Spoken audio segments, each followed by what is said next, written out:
ভোম্বলপুর নামের এক ছোট গ্রাম ছিল। সেই গ্রামেই বাস করত শ্যামল নামের এক গরিব কৃষক।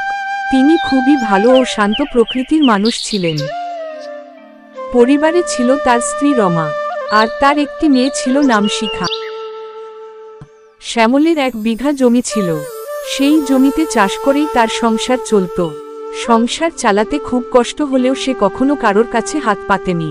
সে দিন রাত প্রচুর পরিশ্রম করত তার মেয়েকে পড়াবে বলে।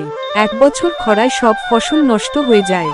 তখন শ্যামল তার মেয়েকে বলল, মারে, এইবার খরায় সব ফসল নষ্ট হয়ে গেছে, তোকে এইবারে স্কুলে ভর্তি কিভাবে যে করব বুঝতে পারছি না। তখন পাশ থেকে তার স্ত্রী রমা বলল, আমি শুনেছি বাজারে এখন কাঠের দাম খুব চড়া, তাই তুমি কাল জঙ্গলের ভেতর থেকে কাঠ কেটে বাজারে বিক্রি করতে নিয়ে যাও। শ্যামল তার স্ত্রী রমার কথা মতো সকালে বেরিয়ে পড়ে জঙ্গলে কাঠ কাটার উদ্দেশ্যে। সে কাঠ কেটে বাজারে নিয়ে যায়। সেখানে কাঠ বিক্রি করে ও ভালো মোটা টাকা পায়। তারপর সেই টাকা নিয়ে সে বাড়ির দিকে যায়। বাড়ি গিয়ে তার স্ত্রী রমাকে বলে, দেখো রমা, দেখো, তোমার বুদ্ধি কাজে লেগেছে, আজকে কত টাকা এসেছে। সেই টাকা দেখে রমা খুব খুশি হয়।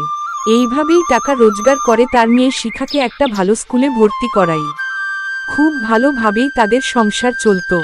একদিন একটা পুকুরের পাশে কাঠ কাটছিল শ্যামল। হঠাৎ সেই কুড়ুলটা পড়ে যায় জলে।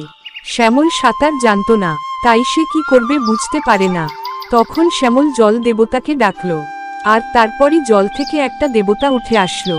তখন শ্যামল বলল, এই জলে আমার কুড়ুলটা হারিয়ে গেছে, আমার কুড়ুলটা এনে দাও। তখন জল দেবতা একটা সোনার কুড়ুল এনে বলে, এটা কি তোমার? শ্যামল বলে, না, এটা আমার না। তারপর দেবতা একটা রূপোর কুড়ুল নিয়ে এসে বলে, এটা কি তোমার? না, এটা আমার না। তখন দেবতা তার কুড়ুলটা নিয়ে আসে। এটা কি তোমার? হ্যাঁ, এটা আমার কুড়ুল।